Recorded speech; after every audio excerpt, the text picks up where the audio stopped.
Дигиталните содржини станаа дел од секојдневието на сите. Младите најчесто ги користат како место за забава, учење и комуникација, но зад екранот покрај придобивките се кријат и сериозни опасности. Со само еден клик тие може да станат жртви на измами, говор на омраза или несоодветни содржини. Според експертот за компјутерски мрежи и сајбер безбедност Маријан Спасиќ, дигиталните содржини може да се поделат на позитивни и негативни, но искуството до сега, вели, покажува младите тешко ги препознаваат. Иако при наставата ги применуваат секојдневно, појаснува се наоѓаме во теснец, каде што ученици доаѓаат до содржини кои не се соодветни за темата што ја изучуваат и добиваат погрешни одговори. За да се доближат позитивните дигитални содржини, укажува во игра се многу чинители. На првото место наставниците, родителите како клучна алка во насочување на децата, бидејќи тие први им ја овозможуваат техниката, а потоа сите заеднички институциите. Родителите би можели да размислат за ограничување на пристапот на содржините, кои што сметаат дека можат да го нарушат правилниот раст и развој на детето. Дополнително вештачката интелигенција отвара нови предизвици. Одредени софтвери со кои што ќе го контролираат пристапот до овие дигитални содржини, што нивното дете следи на мобилниот уред или на телевизор или на било кој друг смарт уред. Па потоа сепак ние наставниците мора да правиме контрола, мора да внимаваме што им како ги насочуваме учениците, што да гледаат при изучување на наставните предмети, при задавање на проектни задачи, на домашни задачи. Она што најчесто се случува, учениците повеќе како да избегнуваат пребарување низ интернет содржините, туку прво што прават е комуникација со вештачката интелигенција. Сите одговори што ги добиваме во наставата се одговор пронајден од ChatGPT и другите алатки со кои што се обидуваат да ни дадат некој позитивен фидбек учениците, без при тоа да ги прочитаат, да ги толкуваат содржините што ги пронашле, туку веднаш ги даваат како одговор на нашите побарувања.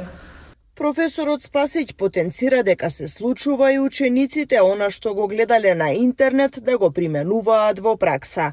Дали насилство, исмејување и слично. Тука велат главна е улогата повторно на родителите.